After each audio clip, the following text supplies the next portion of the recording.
National Weather Service workers threaten stop work over salaries. Uni school fees to more than double next year. And NHC continues evictions in Leh.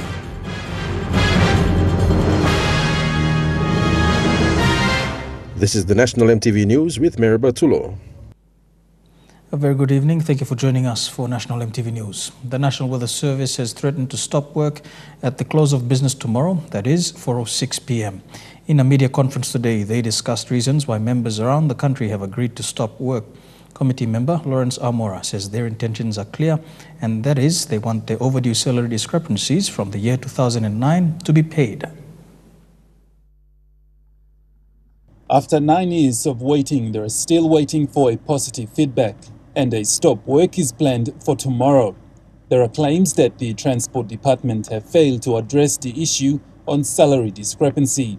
Our salaries, and there seems to be nothing in for Papua National Weather Service, which means that the resolution that was reached for the part of that to be fixed by then is not going to happen.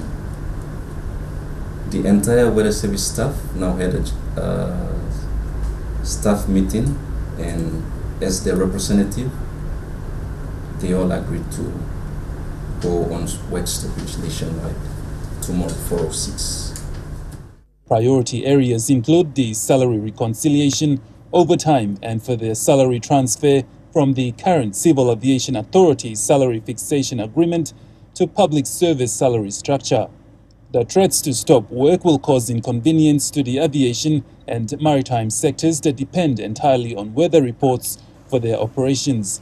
Like in the aviation, there might be flight disruptions or likely flight cancellations if the strike comes into effect, affecting flight operations. The Department of Transport and Personnel Management have breached that agreement. They were supposed to address that by 2026, but they did not. They were given 3 weeks or even 4 weeks to address the issue. And prior to that, on November 6th, when the approval came, Transport Department already seek funding from Treasury, and that funding was already available. And all they were going to do was to get additional from Treasury to address PNG National Weather Service, which they have failed. The Weather Service understands the risks involved. However, the matter is beyond their control, signaling the Transport Department to address this issue. Our message to the public will be that there is the monsoon season kicking in. That's also one of our concerns, which runs right through to April. This is a time when we start experiencing a lot of rain. The safety of the general public. But up until now, we believe we do not have any control over the issue now. If the matter is not solved before 4:06 tomorrow, their planned strike will go ahead. The actual amount needed to settle the 64 members of the National Weather Service stands at 1 million kina. Godwin Eki, National EMTV News. Students at the University of Papua New Guinea will pay 167% more in compulsory tuition fees come 2018. Fees have increased from 2,939 this year to 7,500 kina next year at the main Waigani campus. Boarding fees still remain the same, with student accommodation at the Games Village set at 12,000 kina.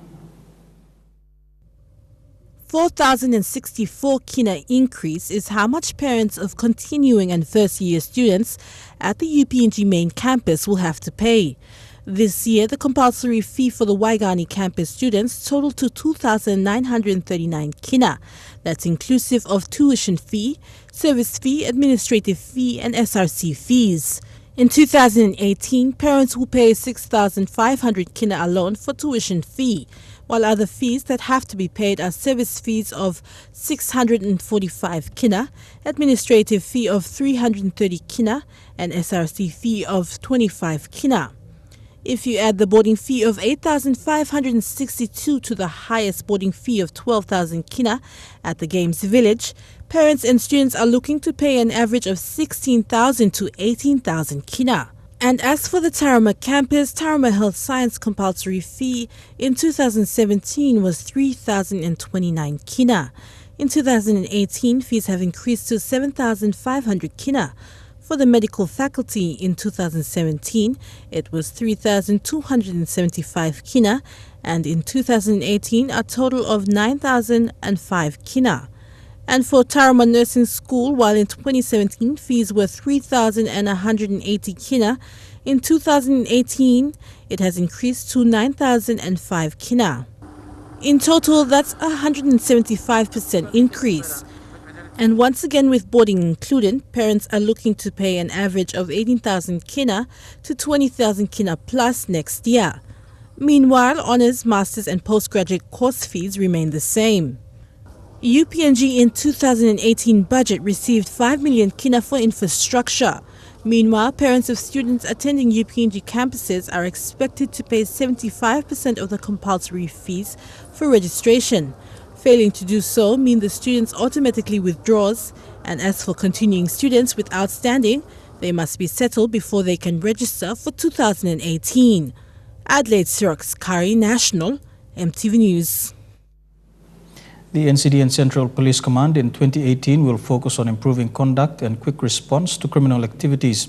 Head of Command, Chief Superintendent Donald Yamasombi, made this remark today when launching the 2017 Christmas and New Year police operations.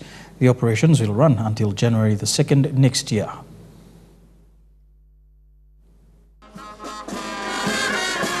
The Christmas and New Year operation were launched with a police parade.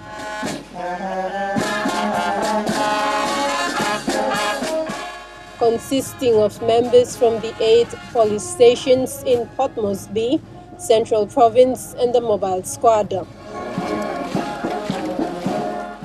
The parade signifies the readiness of police to conduct security operations during the festive season. Today, this parade by the Metro signifies our readiness to patrol the streets of Port Moresby, both on foot and motor vehicles, to ensure our people, the residents whom we have sworn an oath to protect, enjoy the festive season in peace. The NCD and Central Divisional Command have seen significant changes in its leadership. In the last 3 years, the command underwent 3 different structural changes in key positions, including changes in the police station commanders.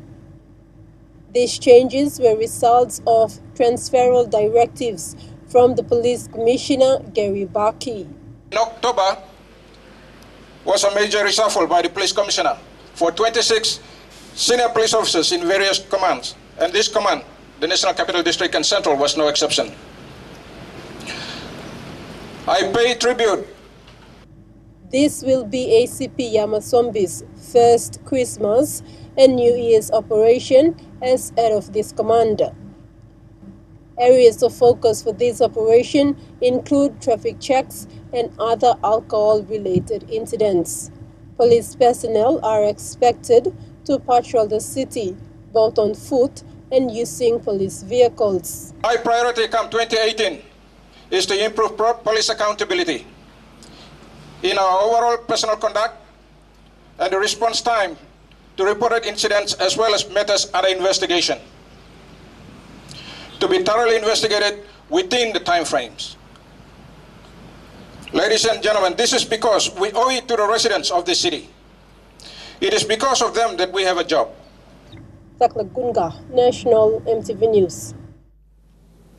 Illegal beer outlets, including black market liquor trades, will be targeted and closed down during the festive season, and those involved will face the full force of the law. Deputy Commissioner and Chief of Operations for Police, Jim Andrews, says this is aimed at reducing crime and all alcohol-related incidents during the Christmas and New Year period. Andrews says statistics show brawls, fatal traffic accidents and ethnic violence were mostly related to alcohol abuse. Those found drinking and causing a nuisance in public places will be arrested, charged and locked up at police stations.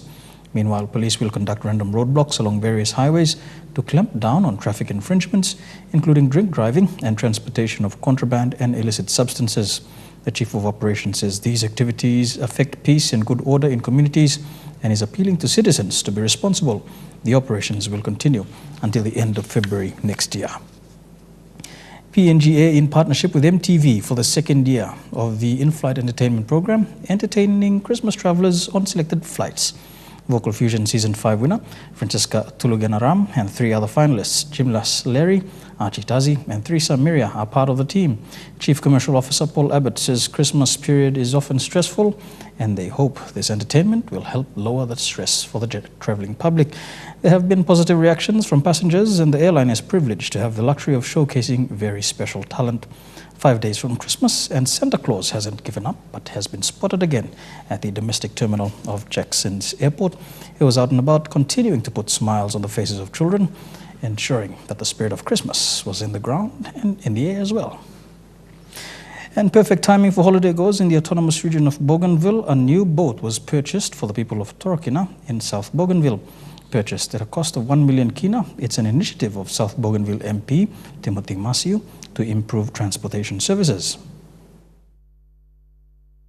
On Sunday, the boat arrived in Boca from Manus and was welcomed, blessed and handed over to South Bougainville MP and the new management by Manus businessman Sam Tassion and witnessed by ABG President Chief John Momes. South Bougainville MP Timothy Masiu says the government's services will now be felt right in areas accessible only through the mode of sea transport. These are some of the services that we need to provide to the people, especially the people in Torokina who have no roads and they rely on sea transport all the time.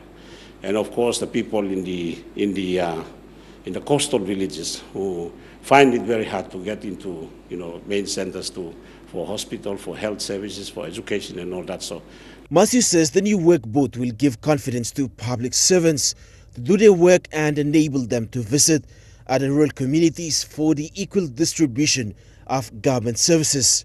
The workboat will be utilized by public servants to move around, mainly health workers, education officers, DPI officers, and other officers to visit the people who have not been visited for the last many years. Masiu told EMTV News from Boca this morning for the first 3 months, the boat will provide free service to locals, assisting to transport their store goods and agricultural produce like cocoa and copra.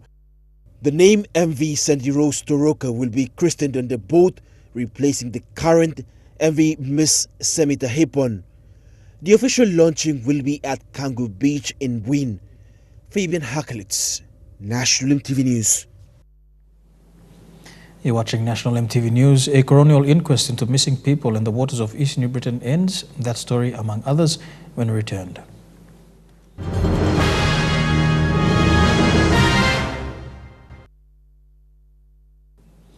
Welcome back to National EMTV News. A coronial inquest headed by Magistrate Bruce Tassical was conducted to determine the cause of 6 people who went missing at sea 4 years ago. 4 of them were public servants and 2 boat crew. Magistrate Tassical says the inquest was not to point fingers to whoever was responsible. The inquest ended with an unconfirmed report of how they actually vanished while returning to Kokopo from Palmalmal. Edwin Fidelis reports from Kokopo. It took almost 4 years to piece together what actually happened to the 6 people that include 4 senior public servants working for the East New Britain provincial government and 2 boat operators. The 6 men were returning to Kokopo from Palmalmal on a banana boat after a meeting in January 2013. But the boat failed to arrive in Kokopo. 24 hours later, a search and rescue was carried out along the coastlines, but the attempts were futile. 3 years later, after numerous complaints from the relatives of the missing 6, the Attorney General's office ordered a coroner inquiry to investigate their disappearance. After 4 years following the initial search and rescue and the establishment of the inquest that followed, a final report was presented last Friday at the Kokopo District Court. Chief Coroner of the inquest, Bruce Tassical, handed down the decision of the inquiry, stating that there is little evidence to confirm the cause of their disappearance. He ruled out the possibilities of the 6 being kidnapped and murdered. The report also stated that there were rough seas and strong winds at the time of their travel, but the chief coroner says there is a possibility that the 6 men may have miscalculated their bearings and may have drifted into international waters where they met their fate. But Magistrate Tarsikul says there still isn't enough evidence to cement that theory, as there were no physical evidence found to confirm they were lost at sea. A decayed person's body was found a day later in Nissan Island in the autonomous region of Bougainville and buried by the villagers. The inquest ordered that the body be exhumed for DNA testing, but due to financial constraints, the testing wasn't carried out to confirm if the body was one of the missing 6 people. A 10-page document containing all the findings of the 4-year-long investigation was read out to the relatives of the missing 6 who gathered in the district courtroom last Friday. The decision of the inquiry hasn't brought peace to many of the relatives of the 6 people, as most of the questions of their disappearance still remained unanswered. The inquiry declared that the missing 6 are dead but didn't confirm the cause of their disappearance. A list of recommendations has also been made by the coroner to ensure that similar situation should not happen again. While there may still be rooms for more investigations, the final report stated that limited funding has altered its continuity. Magistrate Tarsikul says the purpose of the inquest was to determine the fate of the missing people and not to point fingers at whoever was at fault or was responsible for their disappearance. Edwin Fidelis, National EMTV News, Kokopo. Despite calls to stop illegal evictions, the National Housing Corporation Ley is still evicting people from their homes. The evictions have attracted political attention, with at least 4 MPs calling for an end to the evictions. One person evicted is a senior physiotherapist from Angao Hospital, Buffy Go-Don, and another health worker, Zuabe Tining.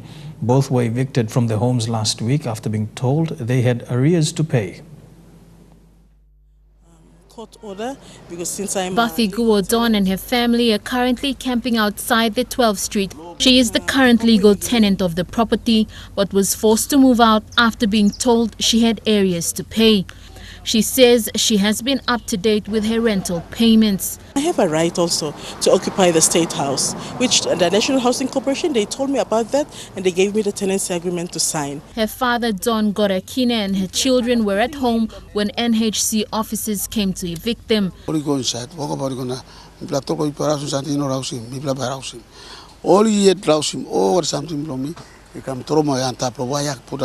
As a single mother and a health worker like me, serving people out there, and they're doing this to me and my family, it's inhuman. This is just one amongst a string of evictions that are happening in Ley.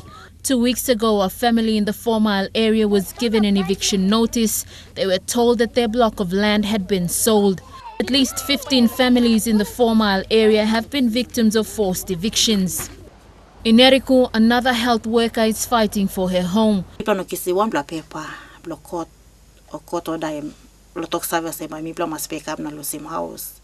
Zuabe Tining and her family were evicted last Friday. She has the land title, but not the title for the house. She was also told she had areas which she was willing to pay. I am working. I can organize with my pay when all pay my stablo all by deducting the pay come na soti modis areas. But all talking me also, you cannot. Me plan no save give him one emia. Account number blo NHC all talk. But you must carry money na you come lo here na but you pay him lo counter. Her family is now sleeping outside the gate to the house that has been theirs since the 1980s. Lucy Kopana, National EMTV News, Ley.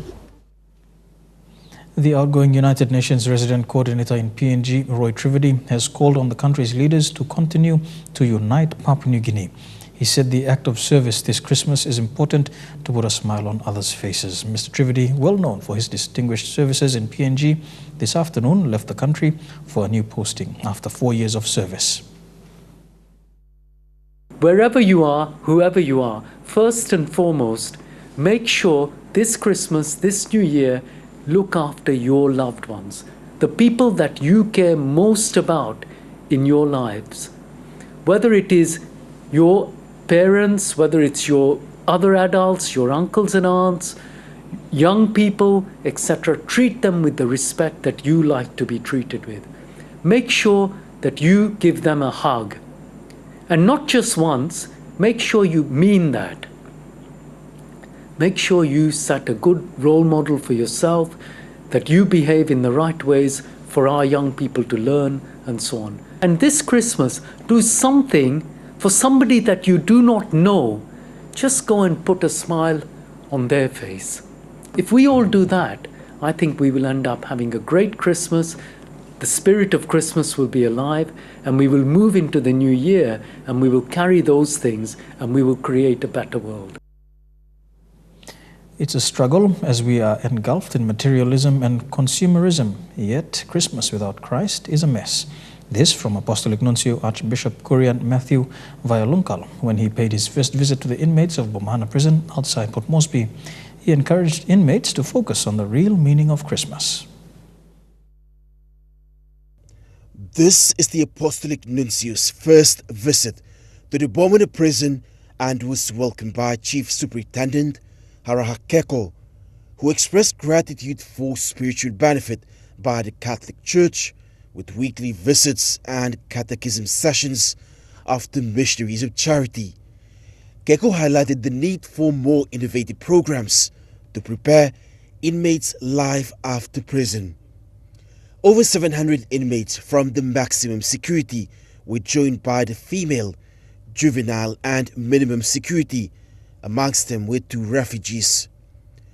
A unique day of prayer and entertainment which began with the Holy Eucharistic celebration, recalling the birth of our Savior. In his homily, the Apostolic Nuncio reminded inmates on God's loving presence in each person and invited them to place their plans in God's hands, who plans the future. He also encouraged them to know God, not be disappointed, but hear God's voice. I have brought you here not to punish you, but to get you to know me. The juvenile and female inmates after the Holy Eucharist narrated the Nativity, followed by other activities. The Apostolic Nuncio then wished each inmate and personally gave them Christmas presents. Meanwhile, the program was organized by the Missionaries of Charity. Fabian Hakelitz, National EMTV News. To Medang now, the 5th year of the Carols by Candlelight has attracted more than 1,000 people. Dramas, choir and of course a visit by Santa Claus. The Carols by Candlelight were held last night was sponsored by Medang Resort and the Medang Rotary Club. According to Sir Peter Bata, the Managing Director for Medang Resort, donations from this event will go towards the Modelon Hospital. Moving on, in an effort to protect various crop varieties in Papua New Guinea, the establishment of a seed bank is being considered. Agriculture Minister Benny Allen made this known today following a recent trip to India. With the government's priority on agriculture, Minister Allen says the country must also look at protecting the crop varieties we have for future generations. The agriculture sector has received funding boost of about 800 million kina for 2018, providing an incentive to begin reviving agriculture to become the mainstay for Papua New Guinea's economy.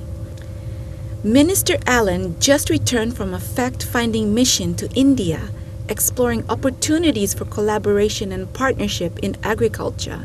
Our main visit to India, like I said, is a fact-finding mission we took.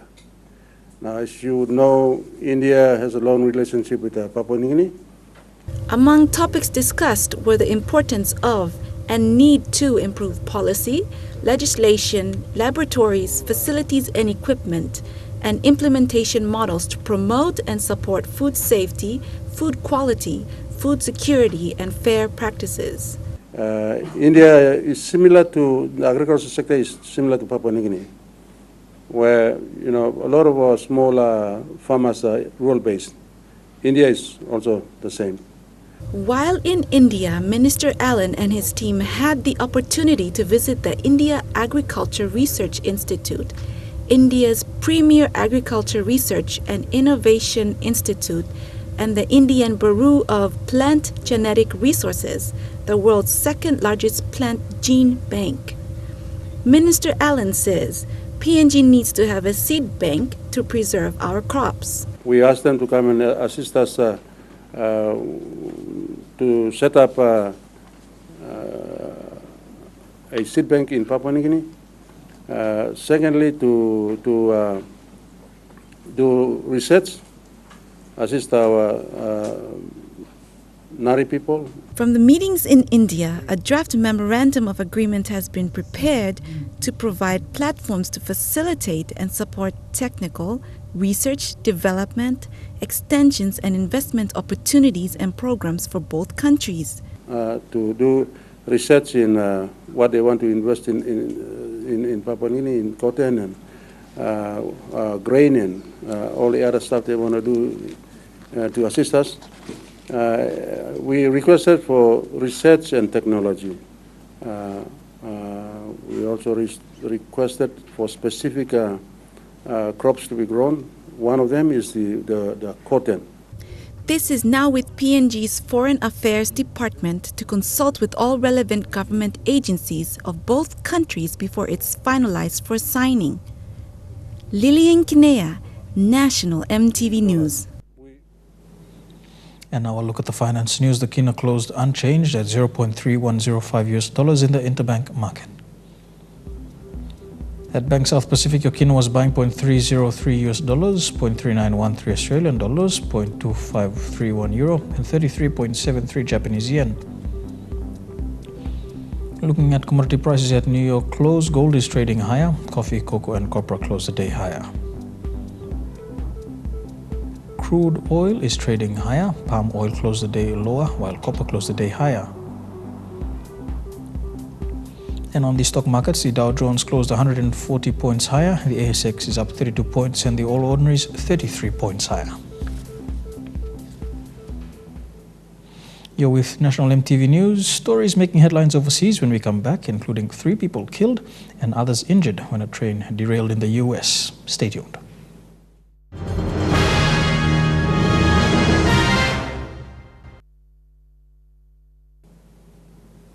Welcome back to National EMTV News. Turning overseas now, at least 3 people have been confirmed dead and others are said to be in critical condition after a train derailed in the United States.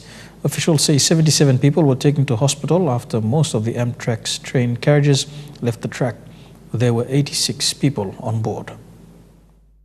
Amtrak 501, emergency. We are on the ground. Need EMS ASAP. Tonight, dramatic audio moments after Amtrak 501 left the tracks. We were coming around the corner to take the bridge over I-5 there, right north into Squally, and we went on the ground. The 14-car train jumped the tracks and plummeted over an overpass and onto Interstate 5 during morning rush hour near Olympia, Washington. Is everybody okay? I'm still figuring that out. We got cars everywhere and down onto the highway. Police confirm multiple deaths and injuries on the high-speed train, which was on its inaugural run between Seattle and Portland. State police tell CNN there were 77 passengers on board along with 7 crew. More than 70 people were rushed to local hospitals. Witnesses describe the scene. We felt a little bit of a jolt, and then at a certain point, we could hear crumpling of the train car, and we were catapulted into the seats in front of us. Amtrak's CEO tells CNN positive train control, a technology designed to slow down a train that's going too fast, was not activated on the tracks at the time of the crash.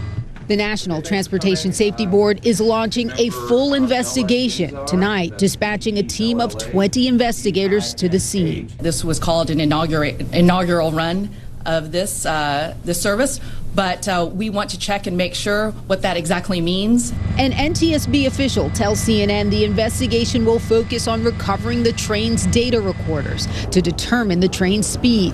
They'll also examine the tracks and signals and conduct extensive interviews with the crew and passengers. We went down an embankment.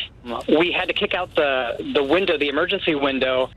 And while no one knows for sure what caused this crash, just 2 weeks ago, the mayor of Lakewood, Washington, warned state transportation officials that the tracks were not suited for high-speed rail travel, saying, come back when there's that accident and try to justify not putting in those safety enhancements, adding this project was never needed and endangers our citizens.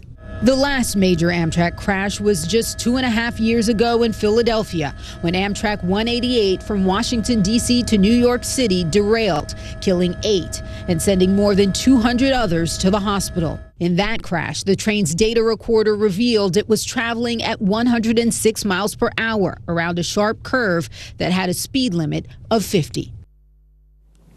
Still in the United States, thousands of travelers in Atlanta are still trying to get to their destinations after a failed electrical switchboard sparked a fire and a massive outage that crippled the world's busiest airport for 11 hours.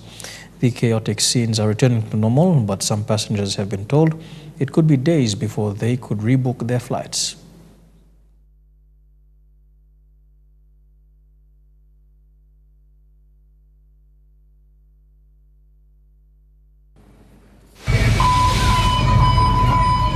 This was the scene Sunday night at Atlanta's Hartsfield-Jackson International Airport, the busiest airport in the world.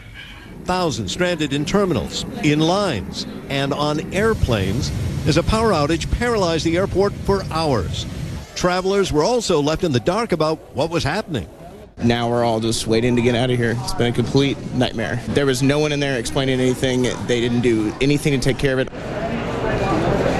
The outage happened just after 1 p.m. and shut the airport down until just before midnight local time.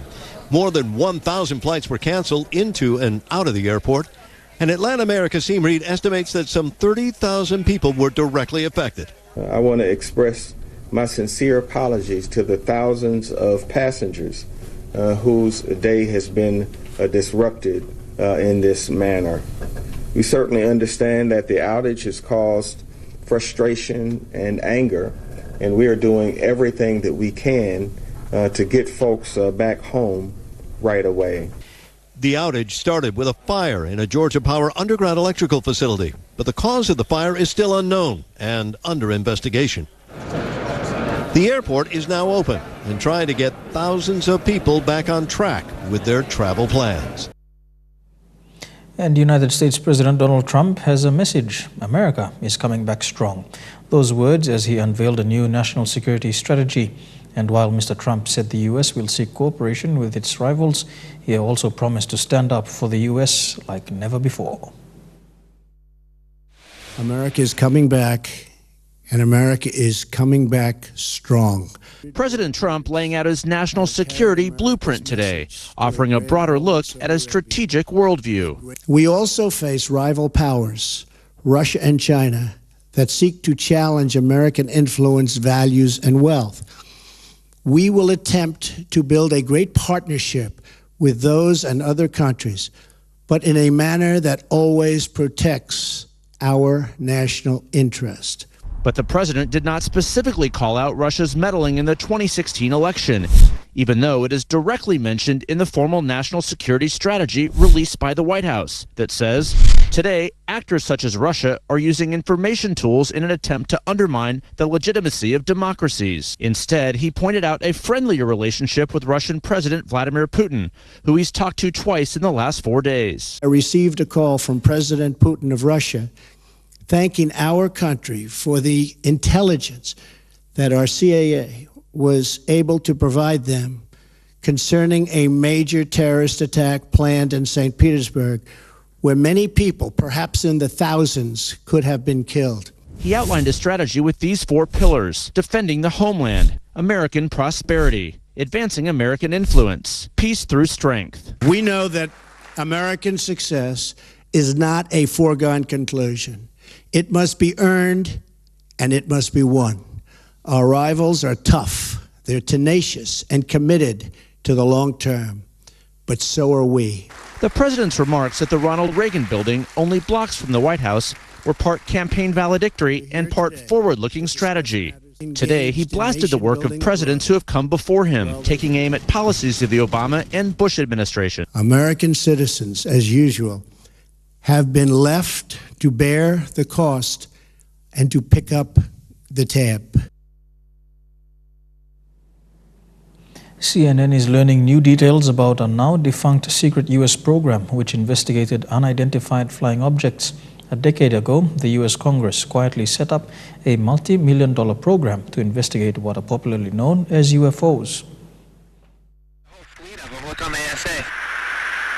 My gosh. They're all going against the wind. The wind's 120 knots to the west.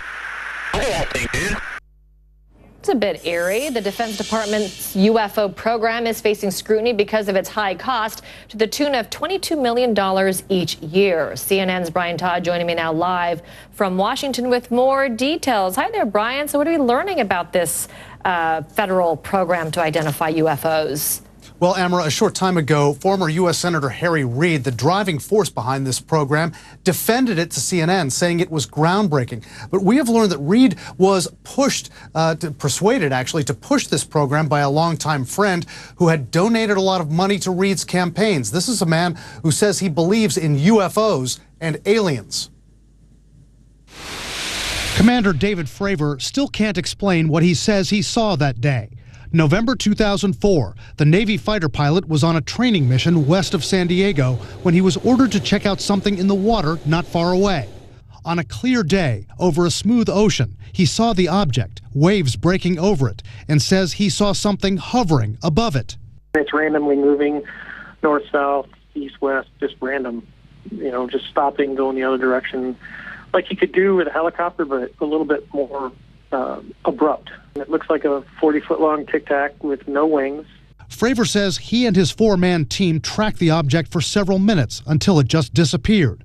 Tonight, CNN has learned the Pentagon had a secretive program to research UFOs like the one Fravor spotted. The project was called the Advanced Aviation Threat Identification Program, run by an official named Luis Elizondo. I think this is a national security imperative. We have clear things that we do not understand how they work, operating in areas that we can't control. A defense official tells CNN the program cost at least $22 million over 5 years before it was shut down in 2012. According to the New York Times and Politico, which first reported this story, tens of millions of dollars for the project were pushed through by former Senate Majority Leader Harry Reid. Those publications say a lot of the money for the Pentagon UFO program went to a company called Bigelow Aerospace, run by a longtime friend of Reid's, Robert Bigelow, a big believer in UFOs. Public records show Bigelow contributed about $20,000 to Reid and his Political Action Committee. That campaign contributor got research contracts from this program. That just is a bad picture. It doesn't look good for anybody. It's hard to imagine that something that came about that way and profited somebody who pushed for the program was a good use of taxpayer money. A Pentagon spokesman, in fact, told CNN the program was shuttered because there were, quote, other higher priority issues that merited funding. It's definitely crazy to spend $22 million to research UFOs. Pilots are always going to see things that they can't identify, and we should probably look into them. But to identify them as UFOs, to target UFOs to research, that is not the priority we have as a national security matter right now. But pilots like Fravor, who says he saw something, see merits in the program. What if it is real? Because I think it's real because I saw it. And what if there's more of these? And what if we do nothing? A short time ago, Senator Reid responded to CNN by saying, quote, he is proud of this program and that its groundbreaking studies speak for themselves. Reid says it is, quote, silly and counterproductive to politicize the serious questions raised by the work of the UFO program. Also, the head of that aerospace firm, Robert Bigelow, did not respond to CNN's multiple requests for comment about this program. You're watching National EMTV News. True Guy Sports is up next. We'll have the details when we return.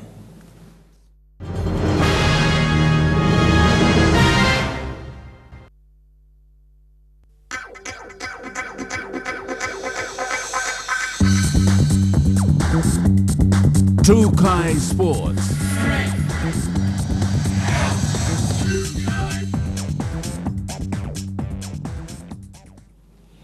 Welcome to True Guy Sports. We begin with cricket. Hebo PNG Under-19 Garamuts finished their Brisbane tour on a high after defeating the Queensland Under-15 representative team by 56 runs at the Ivo Mazda Oval in Brisbane. The four-day tournament came to a close yesterday.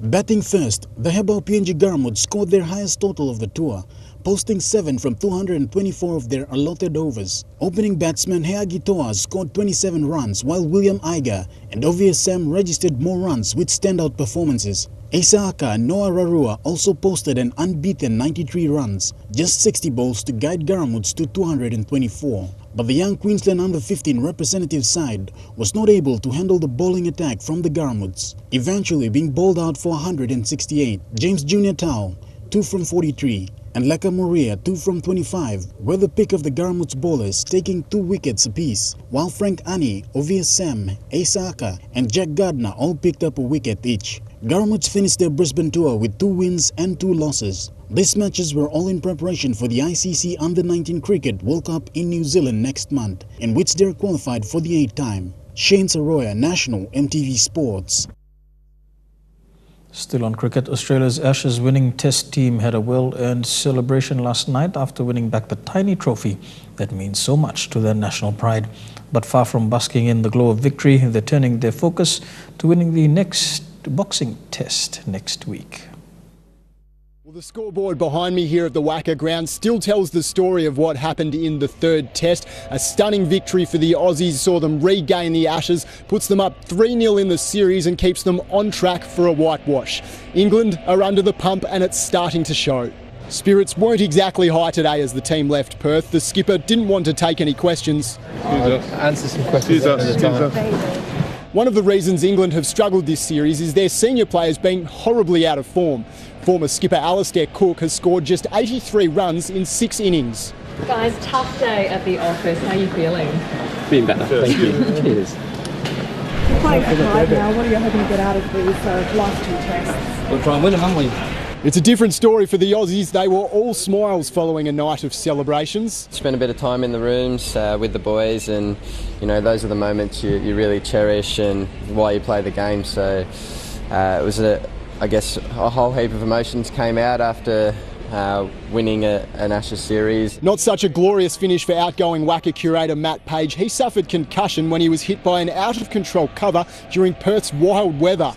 The Aussies do have one significant concern ahead of the Boxing Day test at the MCG, with spearhead Mitchell Starc in doubt because of a heel injury. He's told the skipper he'll be right to go after some rest, but ultimately the decision could come down to what medicos have to say. 2 Rugby League Canberra Raiders have released PNG international Kurt Baptiste from the club. He is set to join Super League club Lee Centurions.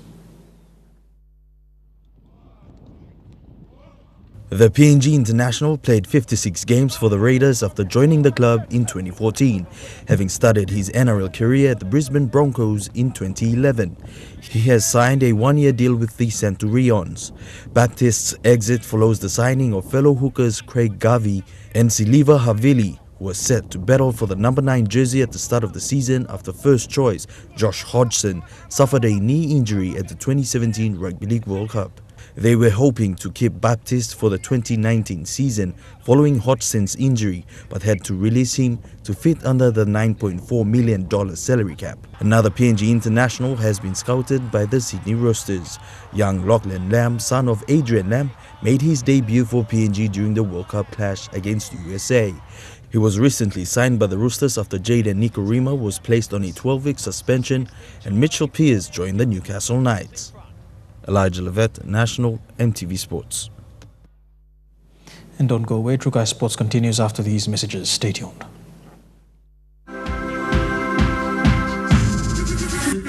Trukai Sports.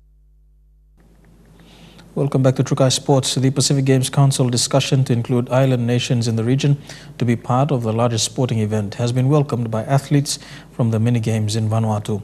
The recent annual general meeting looked at the future participation of other island communities who are certain to gain associate membership with voting rights. Karate athlete Vincent Bogan has welcomed discussions from the recent annual general meeting of the Pacific Games Council in Vanuatu for a possibility that Papua New Guinea's autonomous region of Bougainville has a separate team in future Pacific Games. I think good Islam is support him straight. How are you going to feel that when we give an announcement to Vanuatu? As a Bougainville and me film, Hamamas, big Hamamas, because it is the time where I think plenty of one to In 2015, the acting chief secretary to the autonomous Bougainville government raised this matter, and Bogan supports the discussion, saying as the autonomous region of Bougainville is preparing for its future political independence, discussions are timely. I think when we achieve na sample mangi campaign lumitu o lol one more sports too, work at Sans Tulo, achieve more dream and lol enjoy lol sports floor. So I'm on big step up to at least people youth na so mangi or young lol mangi ba how much to lol. He says Bougainville was well known for producing some of the best athletes. Until today, athletes still show some strong performance. For even Hakalits, National EMTV Sports. And the Fiji Association of Sports and National Olympic Committee Chief Executive Lorraine Ma was not happy with a few local sports who failed to attend the recent Mini Pacific Games in Vanuatu. She said the sporting federations who did not attend the games gave other commitments as their priority.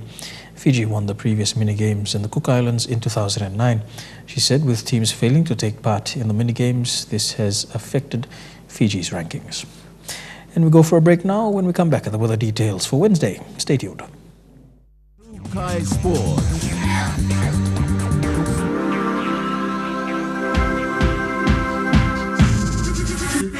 True Kai Sports. The weather details are proudly brought to you by Dulux Weather Shield. Worth doing with Dulux.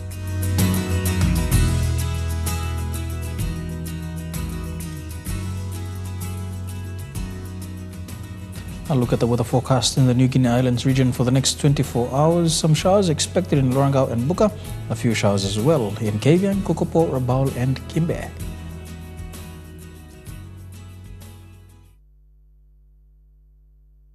The weather details are proudly brought to you by Dulux Weather Shield. Worth doing with Dulux. And that's National EMTV News this Tuesday, the 19th of December 2017. On behalf of the EMTV News team, pleasant viewing. Good night.